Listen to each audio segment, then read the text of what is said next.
Okay, I've turned low power mode off.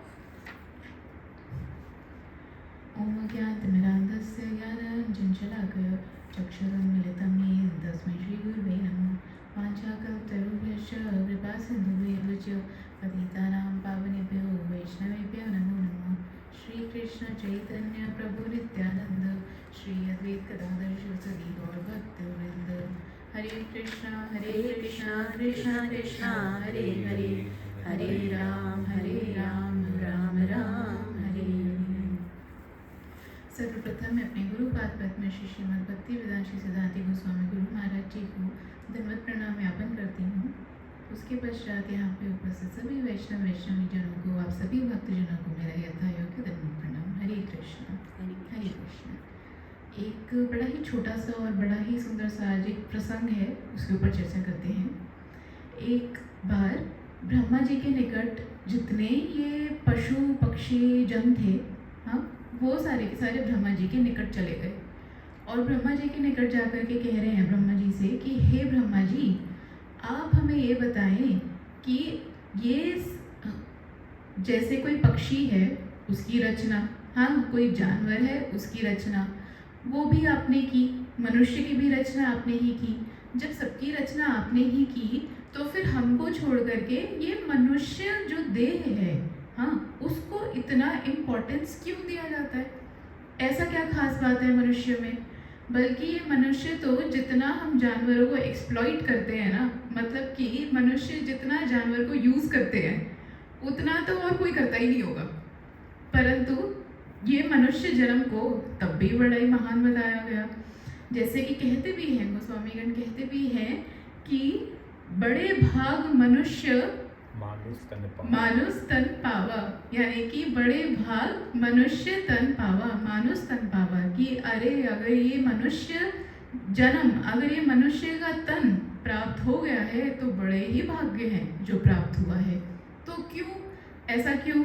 हाँ, अब जो ब्रह्मा जी हैं वो कहते हैं कि इसका उत्तर देने के लिए ना मैं मनुष्य को ही बुलाता हूँ। अब तुम मुझसे क्यों पूछते हो, मनुष्य को ही बुलाते हैं एक बार।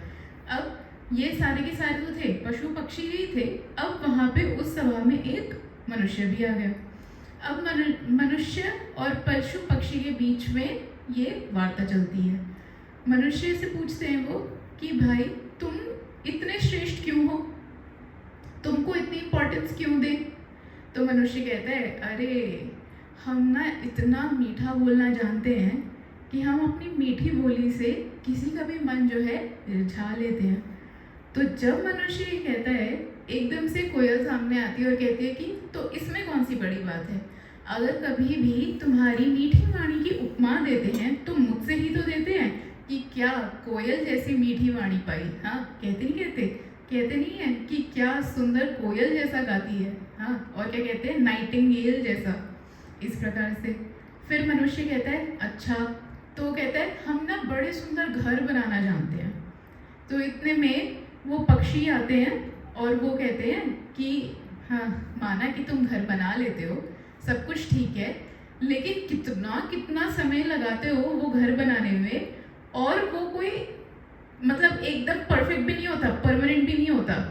हाँ, हमको देखो, हम क्या करते हैं, इतनी जल्दी, इतने कम टाइम पीरियड में इतने सुंदर सुंदर घर बना लेते हैं, इतने सुंदर सुंदर घोंसले बना लेते हैं, और फिर जब वो घोंसले बनाते हैं उनकी फोटोग्राफी करने तुम ज़रूर आते हो। हाँ, तो इसमें क्या बड़ी बात हो गई? घर तुमने बनाया, घर हमने भी बनाया, और तुमने इतनी मेहनत करके, पूरा जीवन मेहनत करके एक घर बनाया, उसी में ही फिर पूरा टाइम निकाल देते हो। हम तो हर साल हर बार नए नए घर बनाते हैं, तो इसमें क्या हो गया? फिर मनुष्य कहता है अच्छा, तो कहता है हम में ना बल बड़ा होता है, बड़ा बल होता है। तो इतने में शेर सामने आ जाता है और कहता है तो इसमें कौन सी बड़ी बात है? अगर कोई भी व्यक्ति में बल ज़्यादा है और वो लड़ने की कैपेसिटी बहुत अच्छी रखता है, फाइट बहुत अच्छी करता है, तो क्या कहते हैं कि सिंह की तरह लड़ता है। इस पे तो मूवी भी बन गई सिंघम, हाँ, कि क्या सिंह की तरह लड़ता है, तो इसमें क्या बड़ी बात हो गई? फिर मनुष्य कहता है अच्छा ऐसा क्या, हम में ना ताकत बड़ी होती है। तो हाथी कहता है तो इसमें कौन सी बड़ी बात है? उपमा कैसे देते हो? कि क्या 1000 हाथी के बल वाला ये मनुष्य है। उपमा तो तब भी हमसे ही देते हो। अब मनुष्य जो है थोड़ा सा और सोच में पड़े कि और क्या बोलूँ और क्या बोलूँ, तो फिर वो कहता है हम ना चतुर बड़े होते हैं, हम बहुत क्लेवर होते हैं। तो इतने में लोमड़ी आती है वो कहती है कि तू क्या क्लेवर है, हम क्लेवर हैं, इसमें क्या है, हम भी क्लेवर होते हैं। हाँ हाँ, इसमें भी क्या है, उपमा जो है फॉक्स की दी जाती है, बचपन से भी पढ़ते आ रहे हैं, लोमड़ी जैसी चालाक। अच्छा, अब मनुष्य जो है और सर घुजाने लगता है, अब क्या बोलूँ अब क्या बोलूँ, हम ना मूर्ख बड़े होते हैं तो ऐसे मनुष्य कहते हैं कि हम बड़े मूर्ख हैं, है तुम में से कोई ऐसा? तो वो पशु पक्षी के झुंड ने गधे को आगे कर दिया कि लो जी हमारे पास भी है। कोई क्या कहते हैं कि ये गधे जैसा मूर्ख है, कहते नहीं कहते, उपमा देते हैं, क्या कहते हैं, गधा है गधा। अब बताओ तो कि जब ये सारी क्वालिटीज तो हमारी हैं, ये सब उपमा तो तुम हमसे देते हो, तो तुम में ऐसा क्या खास है कि जो तुमको श्रेष्ठ माना जाए, जो मनुष्य देह को इम्पोर्टेंस दी जाए, ऐसा क्या है? फिर सारा कुछ तो हमसे ही लिया गया है, तुम्हारा कुछ है ही नहीं अपना। अगर हम किसी को कहते हैं ना कि क्या सुंदर नेत्र हैं, तो कैसे कहते हैं, क्या सुंदर हिरनी की तरह नेत्र हैं। हाँ, और क्या देते हैं, कमल की तरह नेत्र हैं। अगर किसी को ऐसे कोई सुंदर लड़की होती है, वो चल रही होती है ना सुंदर, तो क्या कहते हैं, क्या हिरनी जैसी चाल है। आहा, वहाँ पे भी उपमा ऐसी दी जाती है, तो क्या खास है।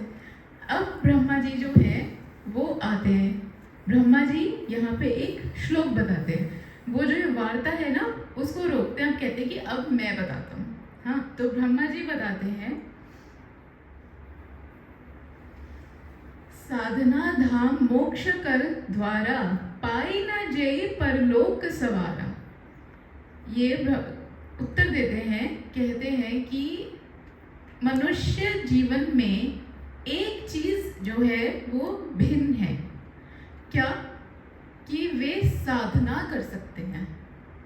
जो मनुष्य हैं केवल वही साधना कर सकते हैं, और कोई साधना नहीं कर सकता, कोई भी साधना नहीं कर सकता। कोई पशु पक्षी जो है वो साधना नहीं कर सकता, केवल एक मनुष्य ही है। और ये जो है डिस्टिंक्ट करता है मनुष्यों को अन्य पशु पक्षियों से।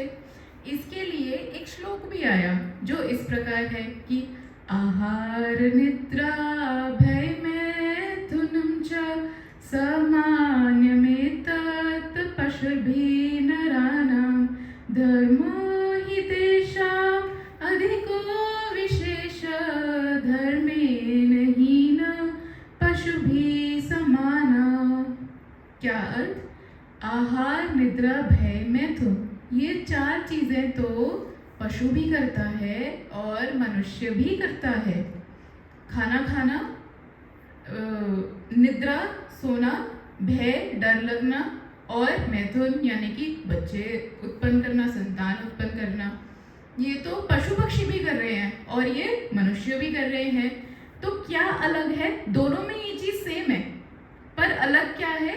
धर्मो हि तेषां अधिको विशेष, केवल ये जो धर्म का पालन करना है, ये जो है मनुष्य को उठा करके पशु पक्षी से अलग कर देता है। और नेक्स्ट लाइन में क्या कह रहे हैं? धर्महीना, कि अगर मनुष्य धर्म पालन नहीं करते तो फिर वो पशु के समान ही है, पशु भी समाना। जो धर्म है ये हमको मनुष्य पशु पक्षियों से अलग करता है। देखो, पशु पक्षी भी जो हैं धर्म का पालन करते हैं। अगर कोई हिरन है वो अपने धर्म का पालन करते हैं। उनका धर्म क्या है? घास खाना, हाँ, अपना पेट भरना, सो जाना, जलपान करना और अपने आगे बच्चे उत्पन्न करना, ये उनका धर्म है। अगर हम हिरन के आगे कोई मांस डाल देंगे तो वो ये नहीं कहेगा कि मैं आज मांस खा लेता हूँ, नहीं, वो नहीं खाएगा, वो घास ही खाएगा, वो पत्ते ही खाएगा, चाहे कुछ भी हो जाए, चाहे मर रहा भी होगा ना तो भी वो क्या करेगा? वो मांस ही खाएगा। ऐसे ही शेर, अगर शेर के आगे घास पड़ी हो इतनी सुंदर सुंदर, बड़ी अच्छी, वो भूखा भी मर रहा होगा ना तो भी वो घास नहीं खाएगा। क्यों? उसका धर्म ही नहीं है वो, उसका नेचर ही नहीं है वो। क्या है उसका धर्म? मांस खाना। वो मांस ही खाएगा, कुछ भी हो जाए मांस ही खाएगा, उसके लिए शिकार करेगा, मांस खाएगा। ऐसे ही मनुष्य का धर्म क्या है? पहले बताती हूँ कि मनुष्य जो धर्म है ना, मनुष्य आजकल वो नहीं कर रहे। मनुष्य अपना धर्म पालन नहीं कर रहे, सब कुछ कर रहे, सब कुछ, सारा कुछ, धर्म से विहीन, कुछ भी धर्म का पालन नहीं कर रहे। परंतु एक जो चीज़ है, जो भागवत जी में हमें बतलाई गई कि सर्वश्रेष्ठ धर्म क्या है, वो है, एक श्लोक आया, सर्वे पुंसां परो धर्मो यतो भक्ति अधोक्षजे अहेतुकीय प्रतिहता ये आत्मासु प्रसिद्धति। कि ये सर्वश्रेष्ठ धर्म क्या है? कि उन अधोक्षज की भक्ति करना, अधोक्षज की भक्ति करना, उनका नाम करना, उनकी सेवा करना, जिससे क्या होगा? ये आत्मा सुप्रसिद्धति, कि जो आत्मा है ये प्रसन्न होगी, ये प्रसन्न होगी। ये मनुष्य का धर्म है। और ये मत करो तो पशु समानो।